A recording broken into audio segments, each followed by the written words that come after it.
Audrey. This is It's Odd. Today's a Tuesday tea. We're going to share a tea and spill the tea on all things AIP. Today I'm going to give you 3 strategies for how to follow an AIP diet when your family or the people that you live with don't. First strategy is eat the same meal. I know that sounds revolutionary. Eat the same meal. There are lots of meals that you can prepare that are delicious and nutritious that everyone will enjoy. A couple of our family favorites, my son loves roast chicken, and so easily can roast a chicken for everybody. We can have sweet potatoes and a side of vegetables or a salad to go with that, and everybody enjoys that. Another example might be like grilled steak. You can do roasted sweet potatoes for everyone. You can do salads for everyone.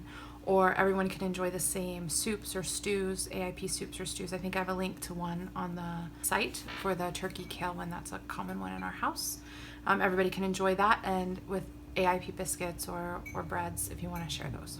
Pretty much, if you're going to share the same meal, a good formula if you're new to this or if it stresses you out is if you have a shared meat, a shared starch, and a shared vegetable, then you've got a pretty balanced plate.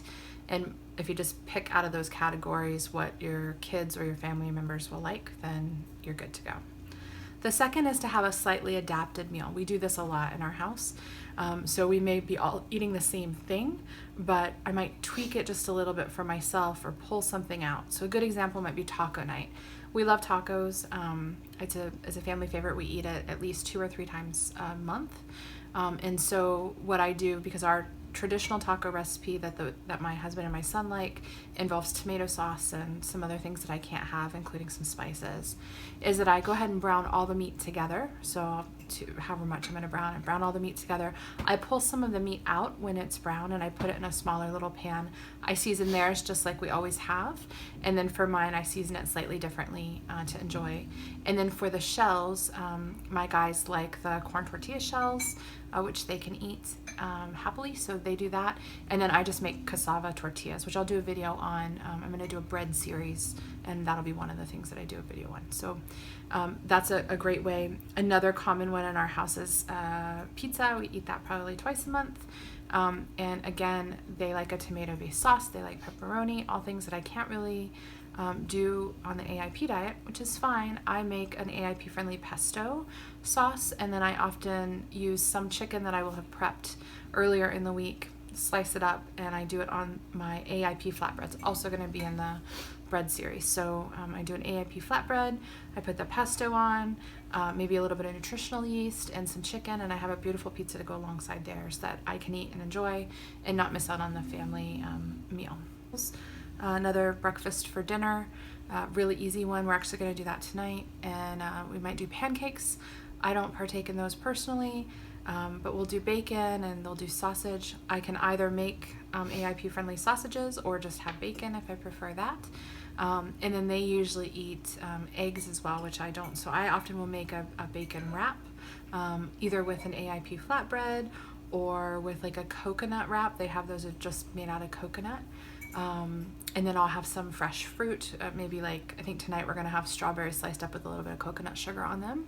So I'll do that. So I'm eating generally the same thing. I'm not having to make 2 totally separate meals. I'm just adapting the one that we're already making so that I can enjoy the same meal that they're enjoying. So those are 2.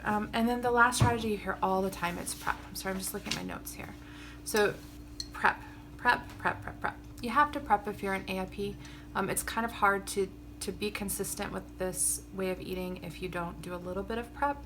You do not have to prep full meals, have all your meals stacked up in those beautiful little boxes. It looks gorgeous on Instagram or Pinterest, and that makes my heart sing a little bit because I do like that level of organization. But the reality is that you actually have a little bit more versatility if you prep, if you think of types of food. So instead of having full meals done, when you may not want that on Thursday after you've eaten it 3 or 4 times, you can do types. So what I do is I do 1 to 2 proteins per week. So usually on Sunday I prep, and I'll prepare 1 to 2 proteins. So I might do baked salmon and baked chicken, or grilled salmon and grilled chicken, and have those 2 proteins, a few like 3 or 4 chicken breasts, 2 or 3 salmons, steaks in the fridge, already cooked, ready to go, just in a container. And then I'll have 3 to 4 veggies that I usually prep, various kinds. So it's usually always have at least one kind of green, if not 2 greens. So that might be spinach and kale. That might be a variety of lettuces. If I'm feeling really rushed or just not in a great space to like do a bunch of chopping and things like that, buying bagged or buying in those bins that you can get at Whole Foods or Superstore, wherever you shop, those are totally fine, and then you don't have to do a lot, but it's a vegetable that's ready to go in your fridge. And then after I do at least 1 to 2 greens, then I do 1 to 2 other vegetables. So that might be carrot sticks, that might be celery, to grab for a quick snack or to chop up a little bit extra to throw in a meal. That might be mushrooms, or pick your vegetables, whatever you like, and you think that you'll eat throughout the week. Then you just have those sort of washed, cut up if they need to be cut up, ready to go, stored in your fridge, so you can just grab and go, or you can easily grab and create a meal very quickly out of that. And then you always want to have 1 to 2 starches in your fridge as well. So I often will do a bunch of sweet potatoes, and I kind of alternate just so I don't get bored between mashed sweet potatoes or roasted sweet potatoes. That's kind of a real common one in our house. You can do roasted carrots, you can do beets, you can do so many things. You can even do a variety of AIP breads that you just have in the freezer. So if you have all of those things, those 3 components, so your protein, your vegetable, your starches, you're guaranteed, if you take a little bit of each of those, to have at least a balanced meal, and to get a variety of nutrients in your body for whatever meal you're trying to do. Finally, though, it is really important to have some treats. And again, I know there's lots of debate about whether you're supposed to have treats on AIP or not. I'm a big fan of treats for lots of reasons, but I do think that if you, particularly for me, so I've been doing AIP for 6 or 7 months now, and it looks like I'm going to have to probably do it for a bit longer. And that's the intro phase, so that's the most difficult phase. I know that for me, if I didn't have at least the ability to have a treat now and again, I wouldn't be able to do this long term. Like, just psychologically, I'd psych myself out and not want to do this. Even though the consequences of not doing it are terrible, I know that I would still try to like have a little something I shouldn't or whatnot. So I think just for most people, treats are important. So I always have at least 1 or 2 in the house somewhere. So whether it's in the freezer or in the fridge, usually in the freezer, because I don't actually eat a treat every day, but I just like to know that it's there. And then when my 10-year-old wants a cookie or wants to have tea with mom, we have a little tea ritual where we have tea and a little sweet treat. Then we still get to have that quality time together, but I don't have to eat something that is going to make me feel awful afterwards. So some real quick examples of the types of treats that I would have around or do have around. I usually try to do, on that Sunday prep, I usually try to make either something like an energy ball or a little brownie bite, an AIP brownie bite ball.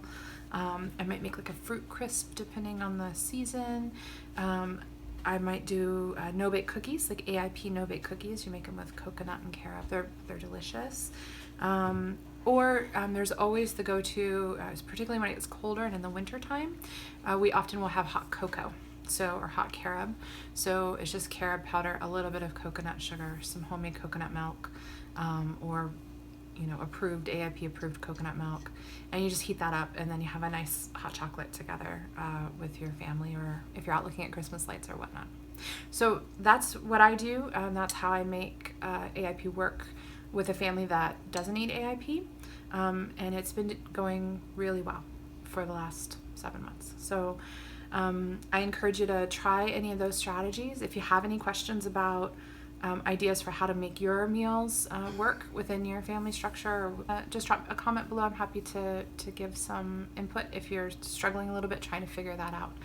I will also be doing some series of like what's for dinner, just so you can get some inspiration and ideas for the types of things that we eat for dinner. So you'll see those 3 different strategies in place as you see those weekly what's for dinner videos. So that's it. That's our Tuesday tea. I hope you enjoyed it. And I look forward to talking to you next Tuesday.